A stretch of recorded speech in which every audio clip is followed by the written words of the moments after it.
ইব্রাহিম খলিল আল্লাহ নামের পাগল, আল্লাহর দোস্ত হয়ে গেলেন, আল্লাহর বন্ধু। ফেরেশতারা কয়, মালিক মানুষ তোমার বন্ধু হয় কেমন করে বুঝলাম না। আল্লাহ পাক কয়, ইব্রাহিম আমার নামের পাগল, এজন্য তারে আমি দুষ্ট কই। ফেরেশতারা কয়, বুঝি নাই। আল্লাহ কয়, বুঝতে হলে পরীক্ষা করো। মানুষ রূপে একজন ফেরেশতা আসলেন ইব্রাহিম খলিলকে পরীক্ষা করার জন্য, কেমন পাগল তিনি আল্লাহর। পরীক্ষা করার জন্য মানুষ রূপে একজন ফেরেশতা আসলেন। ইব্রাহিম খলিল ছাগল রাখালি করেন, অনেকগুলি ছাগলের মালিক আল্লাহর খলিল। ফেরেশতা পাশ দিয়া যান আর আল্লাহ নামের জিকির করেন। সুবহানাল মুলকি ওয়াল মালাকুত যাল ইজ্জতি ওয়াল আজমতি ওয়াল কিবরিয়াই ওয়াল জাবারুত। এত সুন্দর করে আল্লাহ নামের জিকির, এত সুন্দর আল্লাহ নামের জিকির। ইব্রাহিম খলিল সাথে সাথে দৌড় দিয়া এই মানুষরূপী ফেরেশতার কোমর জড়ায় ধরলেন আর বলতেছেন, ভাই তুমি কি? এত সুন্দর করে আমার মাশুকের নাম নিতেছ, এত সুন্দর করে আমার মাহবুবের নাম তুমি নিতেছ, আরেকটাবার নামটা তুমি শুনাইবানি? ফেরেশতায় কয়, বিনিময় ছাড়া শোনাই না। আল্লাহর খলিল কয়, অর্ধেক ছাগল দিয়া দিমু, বিনিময়ে একবার শুধু আল্লাহ নামের জিকির শোনাও। একবার শুধু শুনাইলেন ইব্রাহিম খলিল, তাও যেতে দেয় না, আবার কোমর জড়ায় ধরলেন। ফেরেশতায় কয়, এখন কি দিবা? ইব্রাহিম খলিল কয়, আরেকবার শুনাইলে বাকি অর্ধেক ছাগলের পালও দিয়া দিব। বিনিময়ে কয়বার? জোরে বলেন কয়বার? সুবহানাল মুলকি ওয়াল মালাকুত যাল ইজ্জতি ওয়াল আজমতি ওয়াল কিবরিয়াই ওয়াল জাবারুত। ইব্রাহিম খলিল তাও যেতে দেয় না, আবার কোমর জড়ায় ধরলেন। ফেরেশতায় কয়, এখন কি দিবা? নাই তো কিছুই, ছাগল তো সব দিয়া দিছো। ইব্রাহিম খলিল কোমর জড়ায় চোখের পানি জড়ায় জড়ায় কান্দে আর কয়, কে গো তুমি? চিনি না জানি না, তবে আমি এই নামের এত পাগল, এত পাগল। আরেকবার যদি এই নাম তুমি আমাকে শোনাও, আমি ইব্রাহিম সারা জীবনের জন্য তোমার গোলাম হয়ে যাব। একটু জোরে কন্যা সুবহানাল্লাহ। সাথে সাথেই ফেরেশতায় কয়, আল্লাহর খলিল বুকে আও, আমার বুকে আও। আমি তোমার ছাগল নেওয়ার জন্য আসি নাই, আসছিলাম তোমাকে পরীক্ষা করার জন্য। তুমি আল্লাহর কত বড় আশিক, আল্লাহ নামের কত বড় তুমি পাগল, এটা পরীক্ষা করার জন্য আসছিলাম। আপনার ছাগল আপনি নিয়ে যান। আর পরীক্ষায় আপনি 100 নাম্বার পেয়ে পাশ করেছেন। মুসলমানের আওয়াজে হয় না সুবহানাল্লাহ বলেন? আরো জোরে সুবহানাল্লাহ। প্রশংসা করব কার? ওয়াহদতি কি হিফাজতি নেহি বেকুওতে বাজু, वहदत की हिफाजत नहीं बेकुवत बाजू, आती नहीं कुछ कामी हक ले खुदा दात, आती नहीं कुछ कामी हक ले खुदा दात। ऐ मर्द खुदा तुझको कुव्वत नहीं हासिल, किसी गार में अल्लाह को कर याद, जा बैठ किसी गार में अल्लाह को कर याद। ये सच है कि बातिल की तरफदार नहीं हम, गद्दार न समझो हमें गद्दार नहीं हम। फूलों की तरह नरम मिजाज अपना है नजर, हम तेरी नहीं नेज़ा व तलवार नहीं हम, हम तेरी नहीं नेज़ा व तलवार नहीं हम। মুসলমানের আওয়াজ এখন আল্লাহু আকবার। এজন্য আমার ভাইরা বন্ধুরা, যুবক একটু দিলটা নরম করে শোনো। দুনিয়া বেশি দিনের নয়। সন্তান জন্ম দিছো কোন নিয়তে? সন্তান তোমাকে টাকার কামাই করে খাওয়াবে? নারী যুবক, এমন চিন্তা মন থেকে বাদ দাও। নিয়ত করো সন্তান যেন আমার আখিরাতের পুঁজি হয়। ঠিক কিনা? আমার সন্তান আমার কবরের পাশ দিয়া গান গেয়ে গেয়ে যাবে নাকি কোরআন তেলাওয়াত করবে, এই সিদ্ধান্ত নিতে হবে মা সিদ্ধান্ত নিতে হবে বাবার। যদি আমি আমার সন্তানকে কোরআনের শিক্ষায় শিক্ষিত বানাই, আমার সন্তান কবর থেকে গান গাবে না, কোরআন তেলাওয়াত করবে। মরজে মৌতের সময় যদি আমার সন্তান কবরে আমার শিওরে পাশে বৈশা যদি সূরা ইয়াসিন তেলাওয়াত করে, আল্লাহর নবী রহমতের নবী বলেন, সন্তান যখন বাপমার মুমূর্ষ অবস্থায় কোরআন তেলাওয়াত করে, আল্লাহ পাক সাথে সাথে মরণের কষ্ট আল্লাহ মাফ করে দেয়। কবরের পাশে গিয়ে যখন ছোট্ট বাচ্চাটা দাঁড়ায়, চোখের পানি ধরায় কান্দে। ভাইরে বন্ধুরা, ও ভাই, চোখের পানিটা ছাইরা যখন কান্না শুরু করি, আব্বা আজকে যদি তুমি দুনিয়া থাকতা, আজ আমি কোরআনের খতম নিয়েছি, আমার উস্তাদ গুণ আমাকে পাগড়ি দিয়েছেন। বাবা তুমি যদি দুনিয়া থাকতে, তাহলে তো আমার উস্তাদদেরকে তুমি মিষ্টি খাওয়াইতে।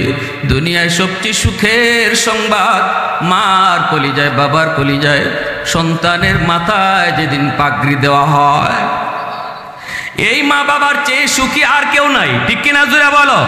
যেই মা দেখে আমার সন্তান হাফেজ হয়েছে, তার মাথায় আজকে পাগড়ি, যেই বাবা দেখে সন্তানের মাথায় পাগড়ি, ওই দিন ওই বাবার চেয়ে দুনিয়াতে সুখী আর কেউ নাই। এজন্য আমার সন্তান কবরের পাশে দাঁড়ায় যখন চোখের পানি জড়ায় জড়ায় কানবে, ইমাম সাহেব নিয়ে কবরের পাশে দোয়া করাই বা চোখের পানি আসবে না। কিন্তু সন্তান যদি মার কবরের পাশে বাবার কবরের পাশে দাঁড়ায়, অটো চোখ দিয়ে পানি চলে আসে। আমি এখনো যখন আমার আম্মার কবরের পাশে যায় দাঁড়াই, নিজেকে আর সামলাইতে পারি না, অটো চোখ দিয়ে পানি পড়ে। আমার আম্মা আমার শুরু জমানার ওয়াজগুলি তিনি শুনছেন, আম্মা শুরুতে তিনি ওয়াজগুলি শুনতেন। বানিয়াচঙ্গের যেখানে ওয়াজ হতো, আম্মা চলে যেতেন বোরকা পড়ে, পাশের বাড়ির কোনো মহিলার ঘরে বসে ওয়াজগুলি শুনতেন। মহিলারা আম্মাকে বড় মায়া করত, আম্মাকে বড় আদর করত। বাড়িতে আইসা আম্মা বলতেন, আর আম্মা দোয়া করতেন, আল্লাহ আমার সন্তানকে তুমি জগৎ বিখ্যাত আলেম কবে বানাইবা, আল্লাহ তোমার কাছে হাত জোর করে দোয়া চাই। মার দোয়া বাবার দোয়া কোনো দিন বিফলে যায় না। লা ইলাহা ইল্লাল্লাহ, লা ইলাহা ইল্লাল্লাহ।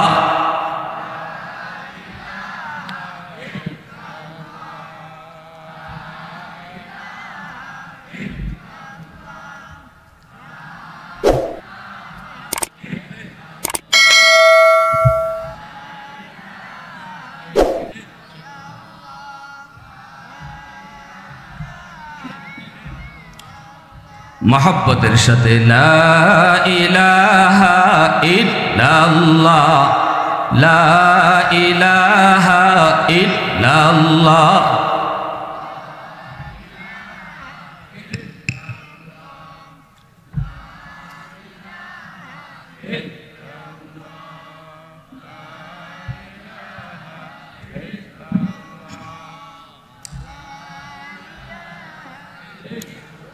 ये जिक्र खुदा दिल में सदा रखने दिया कर, ये जिक्र खुदा दिल में सदा रखने दिया कर, और नक्श खुदा दिल में जमा रखने दिया कर। क्या जाने हक इस्लाम है कोई फضل इलाही, हर वक्त दौरे कल्ब खला रखने दिया कर।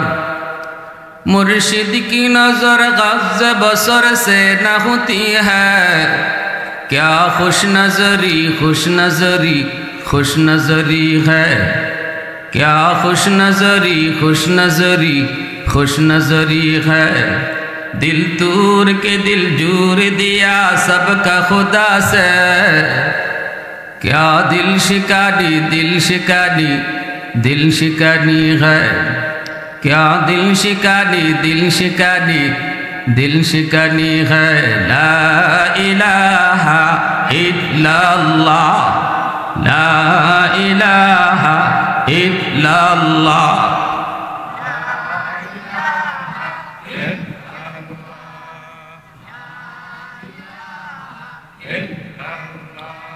ला इलाहा इल्लल्लाह, ইল্লাল্লাহু মুহাম্মাদুর রাসূলুল্লাহ। জোরে সুরে বলি সাল্লাল্লাহু আলাইহি ওয়াসাল্লাম।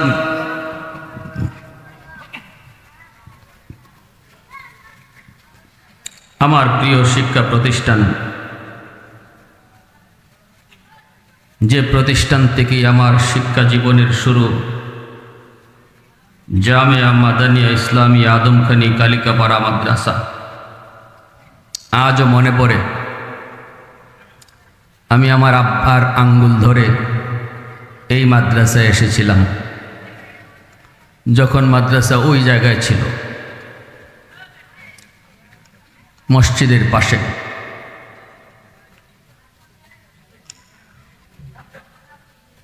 পড়তাম স্কুলে, 5 পর্যন্ত পড়ালেখা করলাম ভালোভাবে। তারপরে আব্বা আমাকে এই মাদ্রাসায় নিয়ে আসলেন। যদিও স্কুলে যেতাম, কিন্তু আব্বা আমাকে বারবার বলতেন, বাবা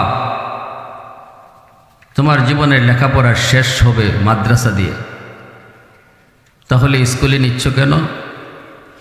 আব্বা বলতেন যে বাবা স্কুলে একটু বাংলা অঙ্ক ইংরেজি একটু ভালো পড়া হয়, মাদ্রাসায় তখনকার সময়, আমাদের সময় মাদ্রাসায় অঙ্ক ইংরেজির গুরুত্ব একটু কম ছিল। আলহামদুলিল্লাহ এখন নাই।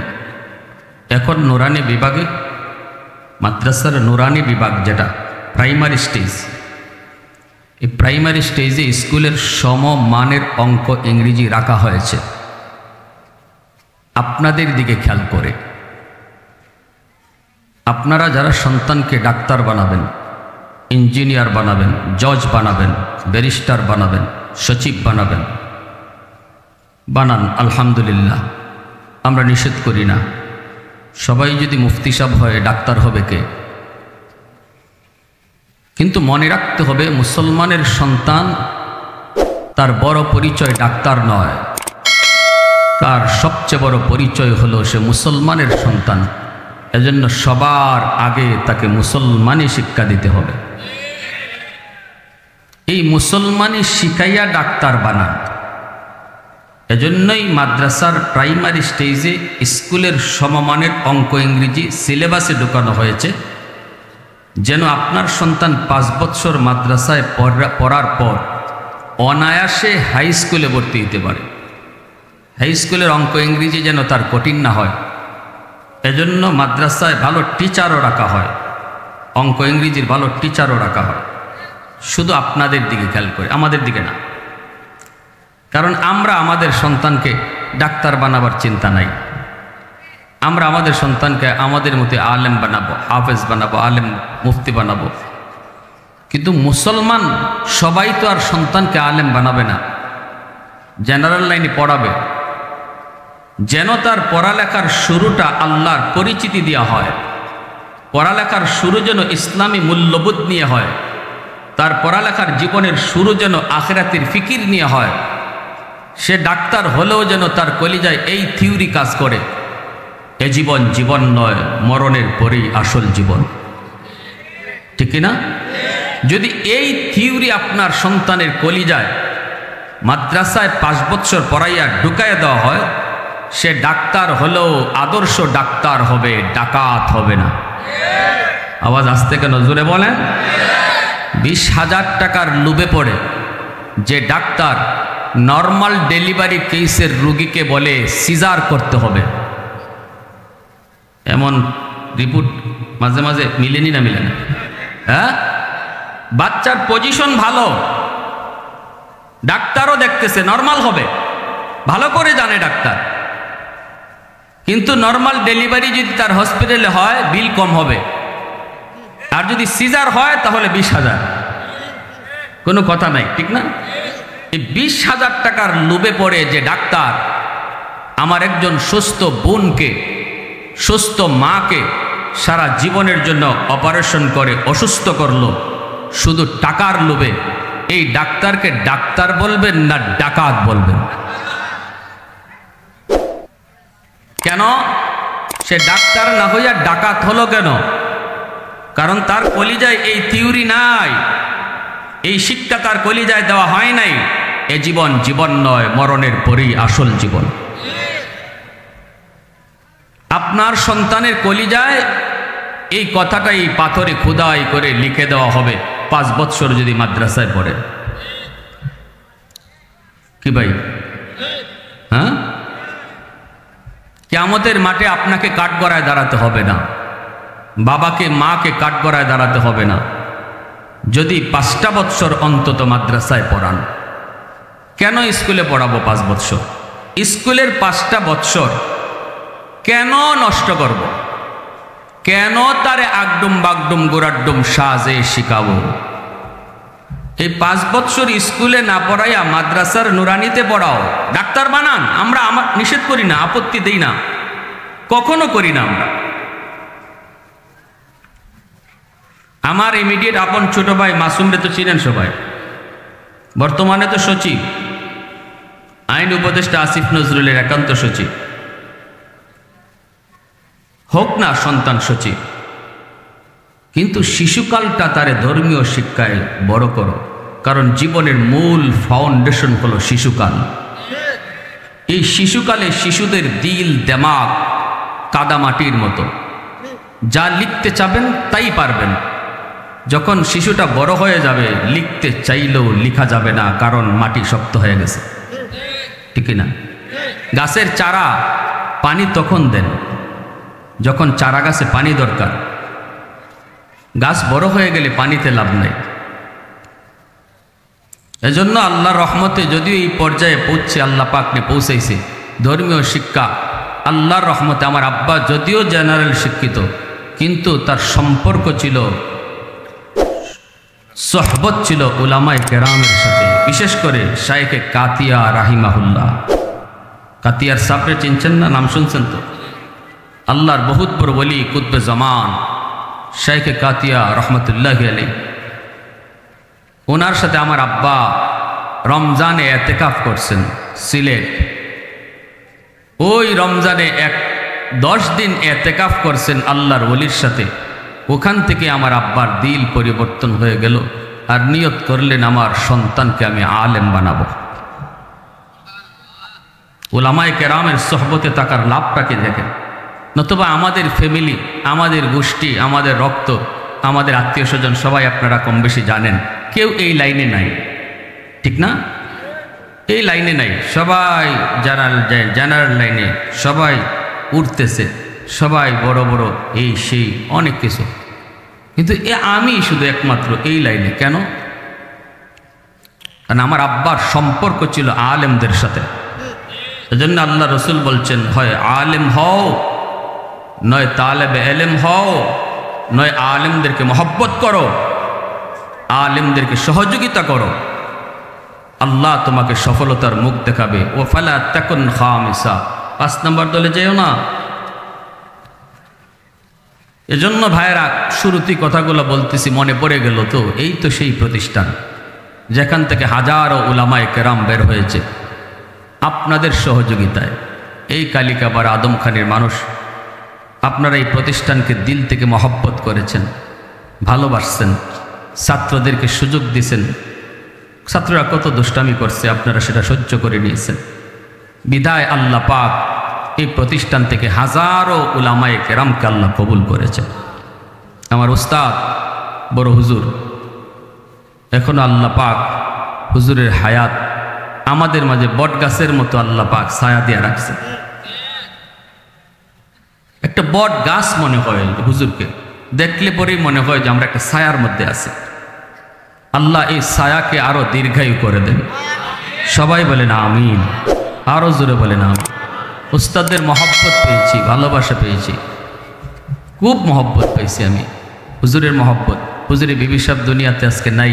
আল্লাহ পাক আল্লাহর বান্দির কবরকে জান্নাতের উঁচু মাকাম বানায় দেন। আমার এখনও মনে পড়ে, আমি যখন হুজুর আমাকে বলতেন, কাজে কাজেই আমি হুজুরের বাসায় যেতাম, গেলে পরে আমাকে কি আদর যে করতেন, কি মায়া যে করতেন। এক সময় এখনো মনে পড়ে, আমার মন চেয়েছে আজকে ওয়াজ করবো না, একটু গল্প করবো আপনাদের সাথে। কষ্ট হইতেছে আপনাদের? আমি ওইরকমই কালকে বারা মাদ্রাসা এক ওয়াজ মাহফিল একটা গজল গাইমো, গজল। আমি ছোটোবেলা ছাত্র জমানা একটু গজল গাইতাম, আমার অনেক সহপাঠীরা আছে এখানে। তো হুজুর আমার একটা গজল দিছেন উর্দু, মনে হয়তো হুজুরের এখন মনে নেই, মনে থাকার কথাও না, হুজুর তো এখানে আছেন। হুজুর আমারে গজল দিছেন, গজলটা দিয়ে বলছেন বাবা এই গজলটা আজকে তুমি মাহফিলে গাইবা। আমি বললাম হুজুর এই গজল এটা কেমনে গাইতে হয়, সুর কেমনে দিতে হয়, আমি তো কিছুই বুঝি না। হুজুর আমারে বললেন বাসায় যাও, সুর শিখাইয়ে দিব। আল্লাহ আকবার, এখন আমার মনে আছে কথাটা। হুজুর বলছেন বাসায় যাও। আমি কাগজটা নিয়ে বাসায় গেছি। হুজুরের বিবি সাহেব আমার এই উর্দু গজলের সুরটা তিনি শিখাই দিয়েছিলেন। মনে পড়লে মাঝে মাঝে চোখে পানি চলে আসে। খুব অল্প বয়সেই চলে গেছে, ও এখন মনে নাই। ওই গজলটা পরে প্র্যাকটিস করিনি, আমি অনেকদিন গাইছি। তো ঠিক আছে, আপনার কথাটা আমার ইয়াদ রইল, আমি আবার খুঁজে বের করব, গজলটা আবার প্র্যাকটিস করব। কালকে আবার মাদ্রাসার মাহফিলে পড়ছি বলে আমার ওই কথাটা মনে পড়ছে আর কি।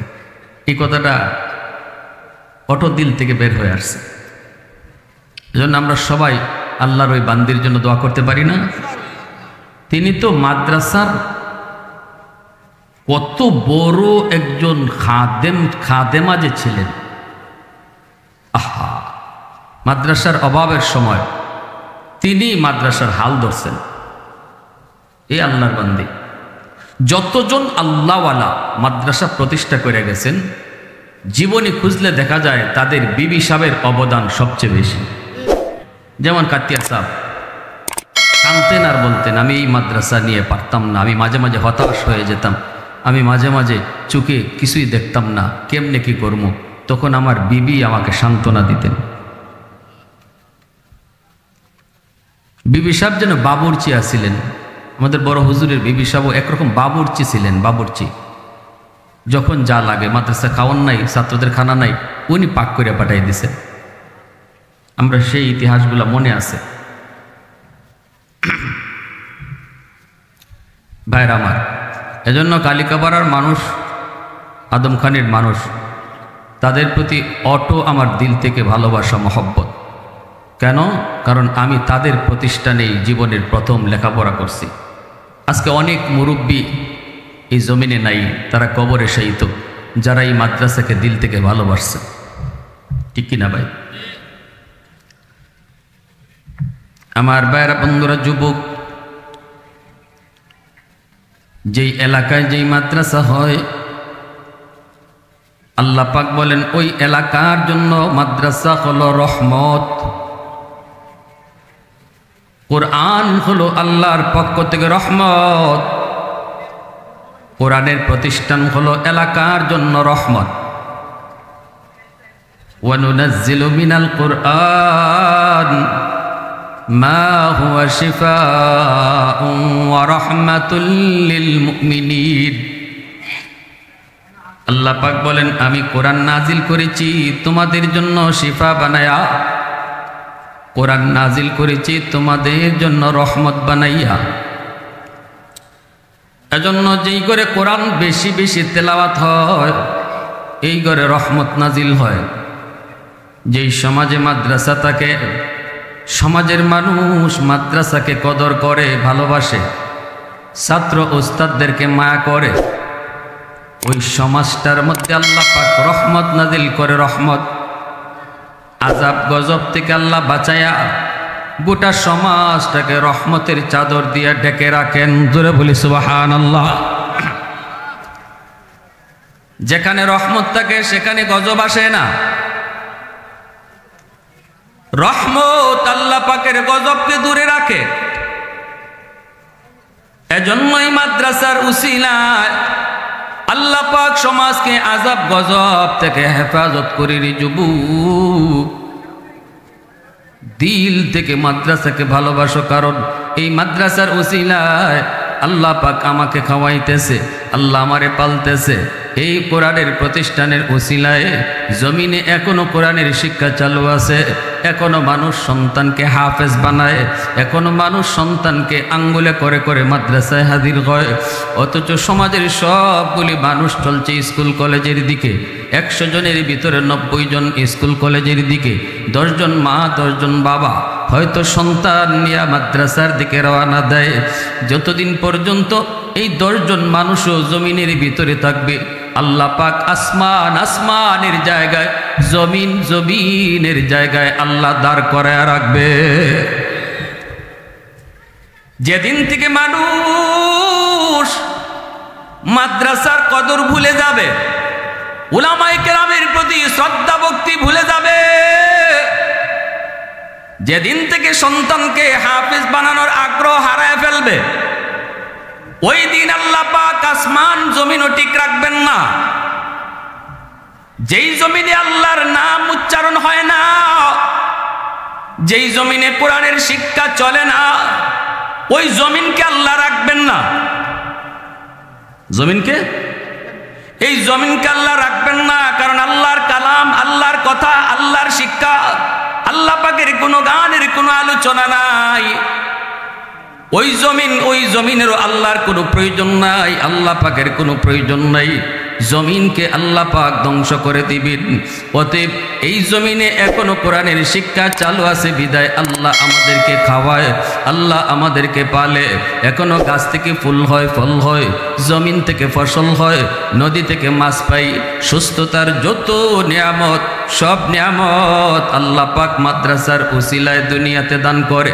রহমতের সব বাড়ি দ্বারা এখনো জমিনে চলে শুধুমাত্র কোরআনের শিক্ষার উসিলায়। জোরে কোন সুবহানাল্লাহ, আর একটু জোরে কোন না সুবহানাল্লাহ। মহব্বতের আওয়াজে কোন সুবহানাল্লাহ। সুবহানাল্লাহ শব্দের অর্থ হলো আল্লাহ তুমি পাক, আল্লাহ তুমি পবিত্র। আমার জবান না পাক, আমার হাত না পাক, আমার জিহ্বা না পাক। এই নাপাক জবান দিয়া যত বেশি আল্লাহকে তুমি সুবহানাল্লাহ কইয়া পাক কইবা, আল্লাহ কই বান্দা আমারে তুই পাক কইছো, আমি আল্লাহ তোর হাত পা জবানকে পাক বানায় দিব। মুসলমানের আওয়াজে সুবহানাল্লাহ, আরো জোরে সুবহানাল্লাহ।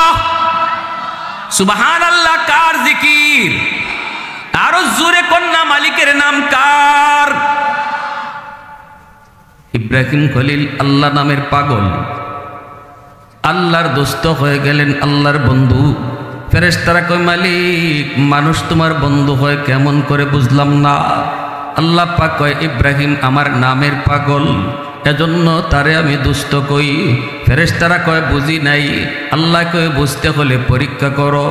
মানুষ রূপে একজন ফেরেশতা আসলেন ইব্রাহিম খলিলকে পরীক্ষা করার জন্য। কেমন পাগল তিনি আল্লাহর, পরীক্ষা করার জন্য মানুষ রূপে একজন ফেরেশতা আসলেন। ইব্রাহিম খলিল ছাগল রাখালি করেন, অনেকগুলি ছাগলের মালিক আল্লাহর খলিল। ফেরেশতা পাশ দিয়া যান আর আল্লাহ নামের জিকির করেন। সুবহানাজিল মুলকি ওয়াল মালাকুত যাল ইজ্জতি ওয়াল আজমতি ওয়াল কিবরিয়াই ওয়াল জাবারুত। এত সুন্দর করে আল্লাহ নামের জিকির, এত সুন্দর আল্লাহ নামের জিকির। ইব্রাহিম খলিল সাথে সাথে দৌড় দিয়া এই মানুষরূপী ফেরেশতার কোমর জড়ায় ধরলেন আর বলতেছেন ভাই তুমি কি? এত সুন্দর করে আমার মাশউকের নাম নিতেছ, এত সুন্দর করে আমার মাহবুবের নাম তুমি নিতেছ, আরেকটাবার নামটা তুমি শুনাইবানি? ফেরেশতায় কয় বিনিময় ছাড়া শুনাই না। আল্লাহর খলিল কয় অর্ধেক ছাগল দিয়া দিমু, বিনিময়ে একবার শুধু আল্লাহ নামের জিকির শোনাও। একবার শুধু শুনাইলেন ইব্রাহিম খলিল, তাও যেতে দেয় না, আবার কোমর জড়ায় ধরলেন। ফেরেশতায় কয় এখন কি দিবা? ইব্রাহিম খলিল কয় আরেকবার শুনাইলে বাকি অর্ধেক ছাগলের পালও দিয়া দিব। বিনিময়ে কয়বার? জোরে বলেন কয়বার? সুবহানাজিল মুলকি ওয়াল মালাকুত যাল ইজ্জতি ওয়াল আজমতি ওয়াল কিবরিয়াই ওয়াল জাবারুত। ইব্রাহিম খলিল তাও যেতে দেয় না, আবার কোমর জড়ায় ধরলেন। ফেরেশতায় কয় এখন কি দিবা? নাই তো কিছুই, ছাগল তো সব দিয়া দিছো। ইব্রাহিম খলিল কোমর জোড়া চোখের পানি জোড়া জোড়া কান্দে আর কয়, কে গো তুমি? চিনি না জানি না, তবে আমি এই নামের এত পাগল এত পাগল। আরেকবার যদি এই নাম তুমি আমাকে শোনাও, আমি ইব্রাহিম সারা জীবনের জন্য তোমার গোলাম হয়ে যাব। একটু জোরে কন্যা সুবহানাল্লাহ। সাথে সাথেই ফেরেশতায় কয়, আল্লাহর খলিল বুকে আও, আমার বুকে আও। আমি তোমার ছাগল নেওয়ার জন্য আসি নাই, আসছিলাম তোমাকে পরীক্ষা করার জন্য। তুমি আল্লাহর কত বড় আশিক, আল্লাহ নামের কত বড় তুমি পাগল, এটা পরীক্ষা করার জন্য আসছিলাম। আপনার ছাগল আপনি নিয়ে যান। আর পরীক্ষায় আপনি 100 নাম্বার পেয়ে পাশ করেছেন। মুসলমানের আওয়াজে হয় না সুবহানাল্লাহ বলেন? আরো জোরে সুবহানাল্লাহ। প্রশংসা করব কার? ওয়াহদত কি হিফাজতি নেহি বেকুওতে বাজু, वहदत की हिफाजत नहीं बेकुवत बाजू, आती नहीं कुछ कामी हक ले खुदा दात, आती नहीं कुछ कामी हक ले खुदा दात। ऐ मर्द खुदा तुझको कुव्वत नहीं हासिल कि किसी गार में अल्लाह को कर याद, जा बैठ किसी गार में अल्लाह को कर याद। ये सच है कि बातिल की तरफदार नहीं हम, गद्दार न समझो हमें गद्दार नहीं हम। फूलों की दौरे नरम मिजाज अपना है नजर, हम तेरी नहीं नेज़ा व तलवार नहीं हम, हम तेरी नहीं नेज़ा व तलवार नहीं हम। মুসলমানের আওয়াজ এখন আল্লাহু আকবার। এজন্য আমার ভাইরা বন্ধুরা যুবক, একটু দিলটা নরম করে শোনো। দুনিয়া বেশি দিনের নয়। সন্তান জন্ম দিছো কোন নিয়তে? সন্তান তোমাকে টাকার কামাই করে খাওয়াবে? নারী যুবক, এমন চিন্তা মন থেকে বাদ দাও। নিয়ত করো সন্তান যেন আমার আখিরাতের পুঁজি হয়। ঠিক কিনা? আমার সন্তান আমার কবরের পাশ দিয়া গান গেয়ে গেয়ে যাবে নাকি কোরআন তেলাওয়াত করবে? এই সিদ্ধান্ত নিতে হবে মার, এই সিদ্ধান্ত নিতে হবে বাবার। যদি আমি আমার সন্তানকে কোরআনের শিক্ষায় শিক্ষিত বানাই, আমার সন্তান কবর থেকে গান গাবে না, কোরআন তেলাওয়াত করবে। মরজে মৌতের সময় যদি আমার সন্তান কবরে আমার শিওরে পাশে বৈশা যদি সূরা ইয়াসিন তেলাওয়াত করে, আল্লাহর নবী রহমতের নবী বলেন, সন্তান যখন বাপমার মুমূর্ষ অবস্থায় কোরআন তেলাওয়াত করে, আল্লাহ পাক সাথে সাথে মরণের কষ্ট আল্লাহ মাফ করে দেয়। কবরের পাশে গিয়ে যখন ছোট্ট বাচ্চাটা দাঁড়ায়, ছোট্ট বাচ্চাটা দাঁড়ায়, চোখের পানি ধরায় কান্দে। ভাইরে বন্ধুরা, ও ভাই, চোখের পানিটা ছাইরা যখন কান্না শুরু করি, আব্বা আজকে যদি তুমি দুনিয়ায় থাকতা, আজ আমি কোরআনের খতম নিয়েছি, আমার উস্তাদগণ আমাকে পাগড়ি দিয়েছেন। বাবা তুমি যদি দুনিয়ায় থাকতে, তাহলে তো আমার উস্তাদদেরকে তুমি মিষ্টি খাওয়াইতে। দুনিয়ায় সবচেয়ে সুখের সংবাদ মার কলিজায়, বাবার কলিজায় সন্তানের মাথায় যেদিন পাগড়ি দেওয়া হয়, এই মা বাবার চেয়ে সুখী আর কেউ নাই। ঠিক কিনা জোরে বলো? যেই মা দেখে আমার সন্তান হাফেজ হয়েছে, তার মাথায় আজকে পাগড়ি, যেই বাবা দেখে সন্তানের মাথায় পাগড়ি, ওই দিন ওই বাবার চেয়ে দুনিয়াতে সুখী আর কেউ নাই। এজন্য আমার সন্তান কবরের পাশে দাঁড়ায় যখন চোখের পানি জড়ায় জড়ায় কানবে, ইমাম সাহেব নিয়ে কবরের পাশে দোয়া করাইবা, চোখের পানি আসবে না।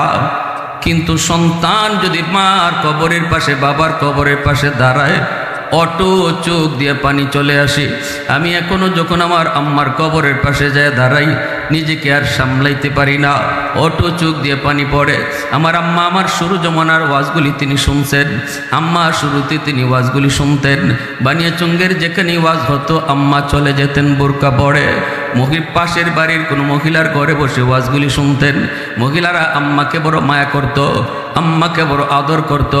বাড়িতে আইসা আম্মা বলতেন আর আম্মা দোয়া করতেন, আল্লাহ আমার সন্তানকে তুমি জগৎ বিখ্যাত আলেম কবে বানাইবা। আল্লাহ তোমার কাছে হাত জোর করে দোয়া চাই। মার দোয়া বাবার দোয়া কোনো দিন বিফলে যায় না।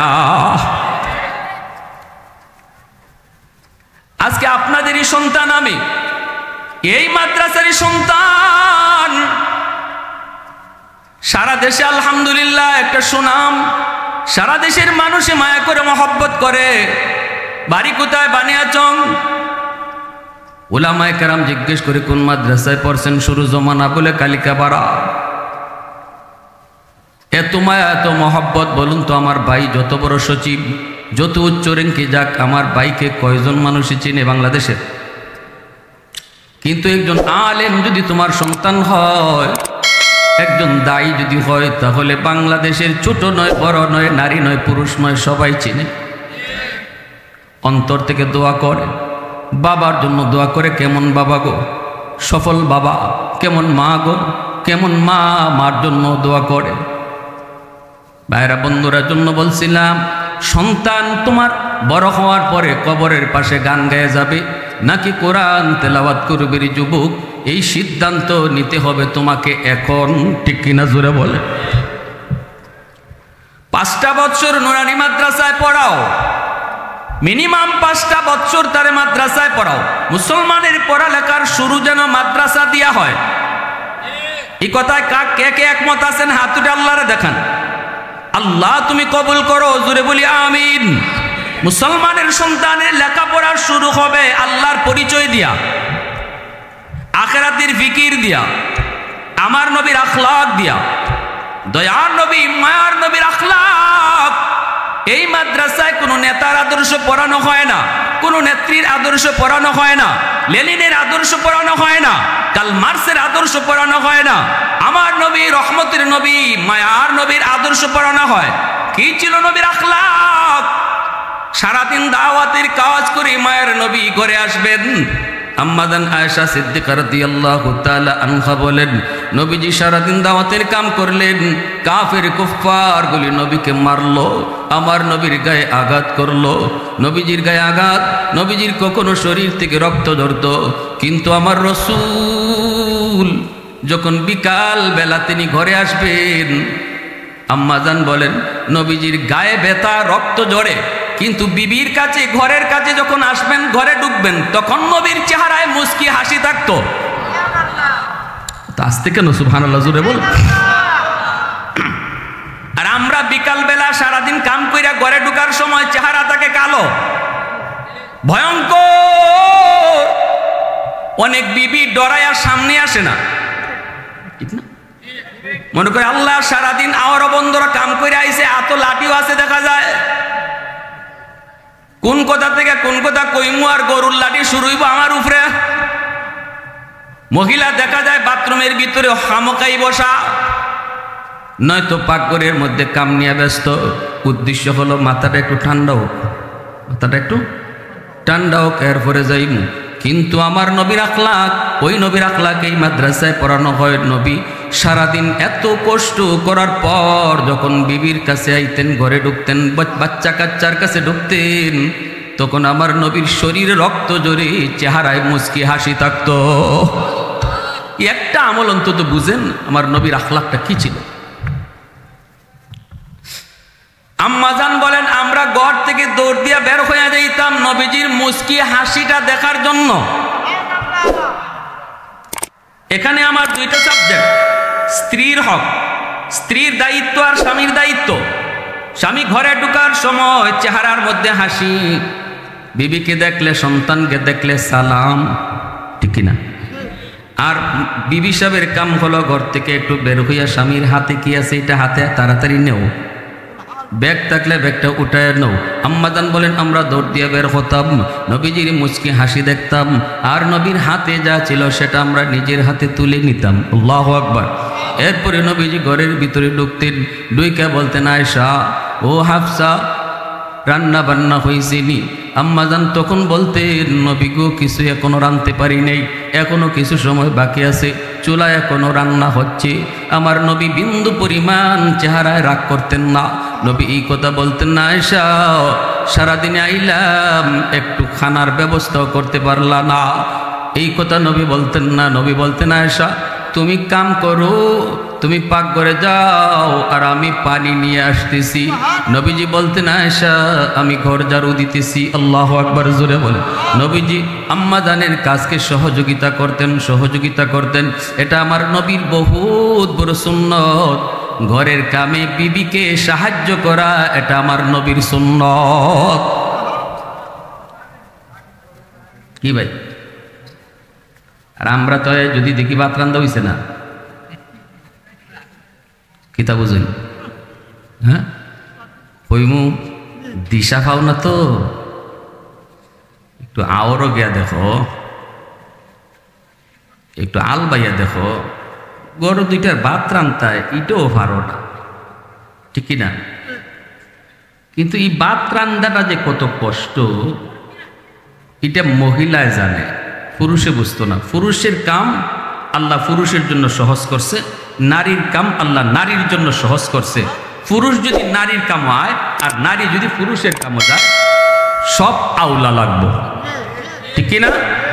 আউলা লাগছে নিয়ে আমাগো দেশও জোরে কর। পুরুষের কাম পুরুষে করত, নারীর কাম আল্লাহ পুরুষের কাম পুরুষের জন্য সহজ করে দিছে, আর নারীর কাম আল্লাহ নারীর জন্য সহজ করছে। একজন পুরুষরা খালি কইয়েন, আমি চ্যালেঞ্জ দিলাম এখানে, যদি আপনি আমার কথা মানতে পারেন, একটা দিন আপনি সকাল থেকে নিয়ে ঘুমানি পর্যন্ত মহিলায় যে কাম করে এই কামটা আপনি করে দেখুন, পারবা? খালকে বড় এখানে কেউ? হ্যাঁ, এমনি তো মনে হয় সহজ হই, কিন্তু কইরা দেখেন। তা নবী রহমতুল্লাহ খেলে একটা মিসাল দিচ্ছেন, কইমুনি আপনাদেরকে? মনোযোগ আছে সবার না? পেটে বুক লাগছে?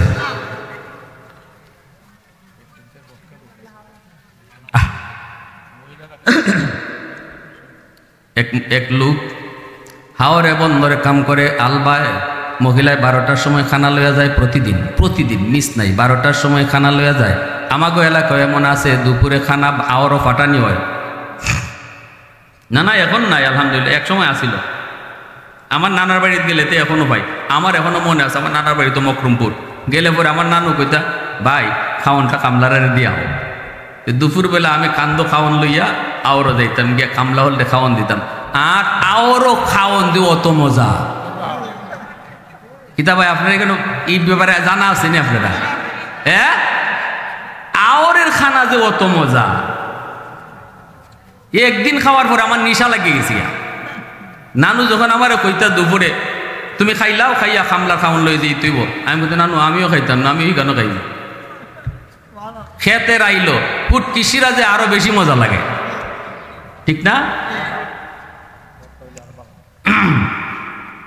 12টার সময় বেটি ডেলি খাওয়ান লইয়া যায়, একদিন খালি দেরি হয়েছে, বাজি হয়েছে 2টা, আর হে আল বাবা বাদ দিয়া ভাজুনটা লইয়া খারা।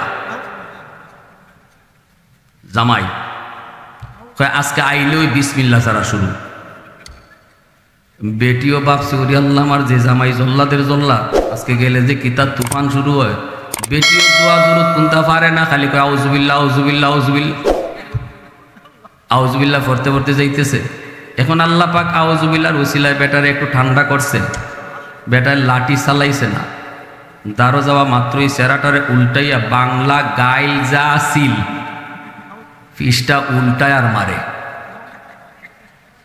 বুঝছেন?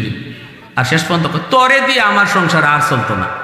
মিসালটা কইতেছি থানবী রহমতুল্লাহ আলাইহি তার কিতাবে আনছে, আমি আমার ভাষায় কইতেছি, তরে দিয়ে আমার সংসার আর চলতো না, তুই পুরা একটা আলসিয়া, এতটা দিন যে তোরে নিয়ে কেমনে সংসার করলাম, আরে আমি যদি তোর জায়গা দইতাম, ঘরের কাম কোনো কাম। বেটি কয়, স্বামী গো আল্লাহর দোহাই মাফ চাই, কোনোদিন তো দেরি হয়েছে না, একটা দিন খালি দেরি হয়েছে যে তুফান দিলায়।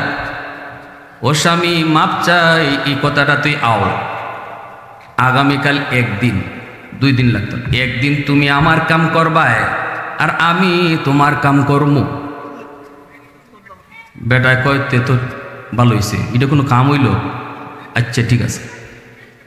এই দুইজনে মিলছে, এখন গাইল বন্ধ হয়েছে।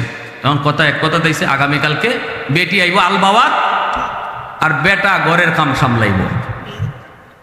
এবার বুঝছেন কি তাও হয়। রাজীবপুর হিসাব আইসে। আচ্ছা অসুবিধা নেই, আলহামদুলিল্লাহ। এখন করছে কি তা, সকালবেলা বেটি ফজরের আগে উঠছে, গরু ছাড়ছে, গরু সাইরে আল বাবা যাইতো বেটি, আর বেটা খালি শীতের দিন তো লেপের ভিতরে খালি মুড়ি দিয়ে ঘুমায় আর সুফিয়া সুফিয়া দেখে। ওই যাও, প্রতিদিন তো ফজরের সময় আমি উঠি ঠান্ডায়, উঠতে গরু যাইরে আল বাবা যায়, আজকে একটু যাও। বেটি ঠান্ডার মাঝে কি গরু ছাড়ছে, সাইরে গরু লিয়ে যাইতেছে, আর বেটা খালি লেপের তলে হামায় গিয়া। বেটি এরকম ভাবে যখন গরুর গোয়ালের কান্দের মাঝে আল লাগাইছে, কি কয়টা রে, জল লাগাইছে, লাঙ্গল লাগাইয়া বেটি কয় তো লাঙ্গলে মাটি করে না, বেটির ফাউ পিরালায়। লাঙ্গল বাবা অত সোজা না, দেখতে মনে হয় খুব সোজা। গরু তুই টানতেছে, আমি কেন দইরা রাখলাম, মাটি করবো মা, এটা কষ্টের কিতা। একদিন আমি মামারে কইছিলাম, মামা যে সুন্দর লাগে তেতে তেতে তেতে তেতে করো, আর একটা এইভাবে লাঙ্গল দইরা রাখো, মাটিও করে যে মজা লাগে, মামা আমার একটু দো। মামা কবে না পারতে না, এটা খুব কঠিন কাজ। অত একটা কথা বললে, এটা কঠিন কিতা, আমি দইরা রাখবো গরুরে টানবো, তুই এরা দো কঠিন কিতা। না রে বাজান, এটা খুব কঠিন। আমি মামা আমারে দেও চাই দিছইন, মামা কিন্তু আমার দাঁত থেকে হরছইন না, খালি লাঙ্গলটা দইরা কইছি তেতে তেতে তেতে। উমা এখন আমার ফাও জায়গা লাঙ্গলের তলো, খালি ফাও, একটু পরেই দিকে আমার নখ গেছিল গিয়া। আমার মামা এখন মামা ব্যাগনে কিতা খবর, মামা তাড়াতাড়ি ধরো, আমার ফাও তো জায়গা। মাটি না কুইরা লাঙ্গলে ফাও ঘুরা শুরু করে। যদি অভিজ্ঞতা, জোরে কন, এটা মুরব্বীরা আমার কথাতে একমত নেই আপনারা? হ্যাঁ, অভিজ্ঞতা না থাকলে লাঙ্গল দরবায় মাটি করতো না, ফাউ লই যাব। বেটির ফাউ কাটিয়া রক্ত বাইরিয়া, কারণ এটা তো বেটির কাম না। আর এদিকে বেটা সকালবেলা উঠে না, 8টা বাজে একটা দুধের বাচ্চা ছিল, দুধের বাচ্চা হ্যাঁ কয়ে দিছে একটা ডাক। এখন কয় এ রাখ রাখ, কান্দিস না। দুধের বাচ্চারে কুলে নিছে, নিয়ে দুধের বাচ্চার মুকুট ঢুকাইছে টুস বিস্কুট। দুধের বাচ্চারে দুধ না কয়া টুস বিস্কুট মুখো হারাই লইব। হ্যাঁ, ইটার দায়গা দম বন্ধ হইয়া বাচ্চা। 7 বছরের একটা বাচ্চা ছিল, ইটাও ঘুম থেকে উঠিছে, উঠতে কয় আম্মা। বেটা কয় আম্মা কইস না, আব্বা ক। সারা জীবন বহু আম্মা কইস। এই বাচ্চা গেছি ডরাই কিতাবে, এটা আবার আজকে করতে গাইল আব্বা। আব্বা কয় আব্বা ক, আম্মা না। কি তৈছে আঁকতাম, রাখ রাখ রাখ রাখ বাবা, রাখ রাখ রাখ রাখ কইতে কি দেখে বিছনাথ দে নারা দো নারা দো নারা দো।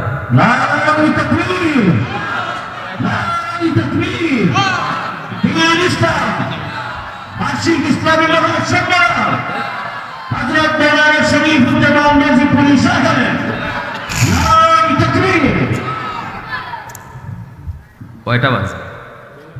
12টা। কিতা ভাই বেশি কষ্ট পাইতেছেন আপনারা?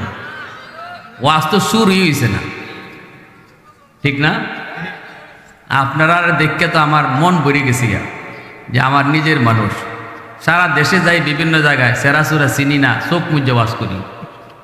এই গানও দেখি হগুলো আমার নিজের, আমার রক্তের, আমার আপন, আমার প্রিয়। আবার কালকা বাড়ার মানুষ, যে মানুষগুলার উপরে আমার উপরে যাদের অবদান রয়েছে, এজন্য দিল থেকে কিছু কথা আইতেছে। ওয়াস্ত না, একটু আপনাদের সাথে সময় কাটাইতেছি। আর হুজুরের দোয়া নেওয়ার জন্য আসছি, বড় হুজুরের। বুঝলেন, শেষ বেলায় আমি ঘটনাটা কইই সুন্দর করে বসাইলিম। এখন এই বাচ্চায় দিছে, এ বাবা বউ না তুমি, বিছনার মাঝে ছাড়ছে। এখন বেটা কি করবো?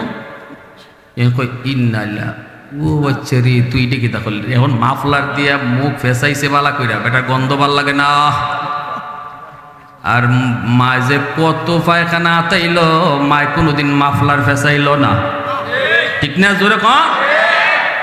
আর আমরা বাপ হল কি যা জানেননি, বাপে বাচ্চারা কুলো নিছে, হ্যাঁ কুলো নিয়ে ফসা করে দিছে, পাখানা করে দিছে, পাখানা করতে কুলো নিয়ে দিছে আমার ফুত আমার ফুত আমার ফুত আমার, যেই খালি পাখানা করছে নাও তোমার পুত্রে নাও, তখন এই বিটির ফুত বুঝলেন, হন পাখানা করছে হন এই বিটি ফুত, হি বিটি আবার পায়খানায় ওখানে নিজে রাতে পরিষ্কার করে তেল মালিশ দিয়ে যখন আবার বাপের দ্বারা দিছে তখন আবার আঙ্গুল লইয়া যায় বাজে রাখে আমার ভূত আমার ভূত আমার ভূত।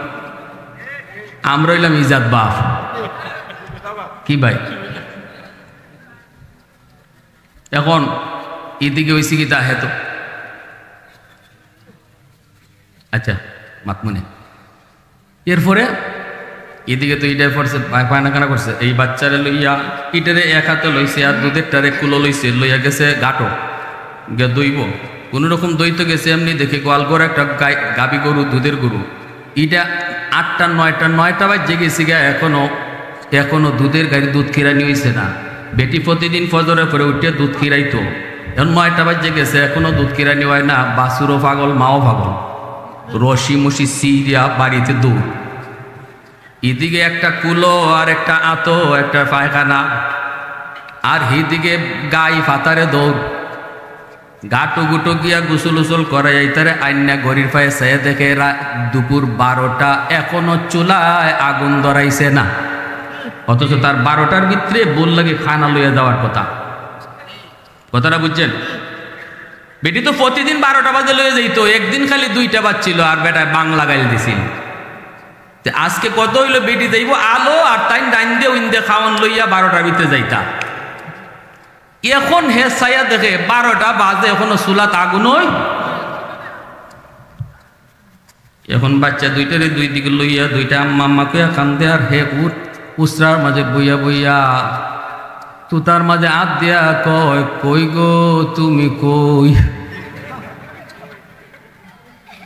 বেটি যখন দেখে 1টা বাজে গেছি গে জামাইয়ের খবর নাই, 2টা বাচ্চা খবর নাই, লইয়া যাওয়ার কথা 12টায়, বেটিরও পাওয়ায় দেয় রক্ত পড়তেছে, বেটি কই বুঝছি রে বাড়িতে মনে কেমন হয়ে গেছি। বেটি আইসে বাড়িতে আইয়া দেখে জামাই এতিমের মতো বইয়া বইয়া কয় কই গো তুমি কই। বেটি কয় ওই তো আমি ওই। ঠিক কয় কিতা গো জামাই? কয় মাফ চাই। কিতা কয়? জীবনে আর ইজাত কথা কইতাম, তোমার কাম তুমি করো আমার কাম। এত সোজা মনে করেন না ঘরের কাম কাজগুলা। একজন মহিলা বাচ্চা কাচ্চা ফালা, খাওয়ান রেডি করা, তারে গোসল করানি, আবার রান্ধনও, আবার ঝাড়ুও দেবন, একটা দিন খালি কইরে দেখেন কেমন মজা লাগে। এজন্য আমার ভাইয়েরা, আল্লাহ রসুল সাল্লাল্লাহু আলাইহি ওয়াসাল্লামের যে আদর্শ ছিল এই আদর্শটাই এই মাদ্রাসায় পড়ানো হয়, ঠিক কিনা? আমার আপনার সন্তান নবীর আদর্শে আদর্শবান হোক। কারা কারা চাই একটু হাত উঠে আল্লাহকে দেখান। আল্লাহ তুমি কবুল করো, জোরে কোন আমিন, আরো জোরে বলেন আমিন। পরিশেষে বড় হুজুরের নেক হায়াত কামনা করি। আপনাদের জন্য একটু সিন্নি আছে, এটা কিন্তু আপনারা আগের থেকে জানুন না, তা আওয়াজটা বেশি সুবিধা লাগতেছে। এলান হইছে? আরে আল্লাহ, তেতো পুরা জানাই আছে। এখন তাজিবপুরি হুজুরে চিনেন না? যুবকদের আইডল, জননন্দিত আইন, সারা দেশে একসাথে প্রোগ্রাম করি, মানুষজন পাগল দেওয়ানা। আপনারা তো খুশ নসিব, আমি হইলাম ই গ্রামের সন্তান, আবার এই মাদ্রাসার ছাত্র, আর রাজীবপুরি হইলা ই গ্রামের জামাই। এই সুবাদে ফাইলিছেন মাগনা, ঠিক না? একবারে ভানিবাদ নাইলে তাইনের লাগে আমরার লাগে নিবার লাগে। ওই মানুষে দিনাজপুর থেকে এই দিন আইসে একদল বিমানে কইরা খালি হুজুর আপনারে এক নজর দেখতাম, বাড়ি কই আপনার? আমি বললাম বান্যাসুম। কো হুজুর দেখতাম খালি আপনারে, আমাকে ভিডিও কলে দেখ খেলাও। কয় হুজুর মন ভরে না। আমার চাচা, আমার শামসুল ইসলাম জমির হিসাব, উনার আমি ঘুমাই রয়েছি, পরে উনার নাম্বারটা দিছে, উনার বাড়ি থেকে ওনারা উঠছে, উনি মেহমানদারি করছে, পরে আমার বাড়িতে নিয়ে আইসি। কই দিনাজপুর, আজকে আসছে কুমিল্লা থেকে, এত দূর থেকে মানুষজন আসে এক নজর দেখতো। এটা তো আপনাদেরই দোয়ার ফসল, ঠিক না? আমি গর্ব করে বলি আমার এলাকার মানুষের দোয়া, আমার ওস্তাদদের দোয়া, আমার আম্মার দোয়া, আমার আব্বার দোয়া। এজন্য ভাই, সন্তানকে টাকা কামাই করার জন্য সন্তান জন্ম দিছি এই চিন্তা মন থেকে বাদ দিয়া সন্তানকে আখেরাতের ওসিলা বানান। আল্লাহ আমাদেরকে সহি বুঝ দিন। এখন সিন্নিটা কি এখন ওই জিত না রাজীবপুরি হুজুরের বয়ানটা শেষ হইলে সিন্নিটা খাইতা? দুইজনে না তিনজনে কইছেন শেষ হইলে, আর বাকিরা আমি খুশি হইতে পারলাম না।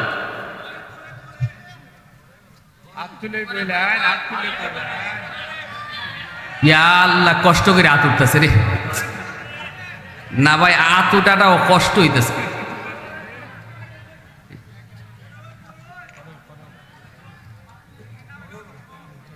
হুজুরে বেশি সময় করতে না, আধা ঘন্টা। কয় ঘন্টা? না না না না না, এটা আপনারা কইয়া। হুজুর অসুস্থ, হুজুর অসুস্থ, আধা ঘন্টা টাইম দিবা, আধা ঘন্টা পরে সিন্নি হয়ে যাবো। তবে আমার কথা দিন আপনারা যাইতা না। কারা কারা থাকবা একবারে আখিরি মোনাজাত পর্যন্ত? আল্লাহ তুমি কবুল করো, সবাই বলে নাম। পরিশেষে এই মাদ্রাসাকে আল্লাহ কবুল করেন। ছাত্র উস্তাদ সবাই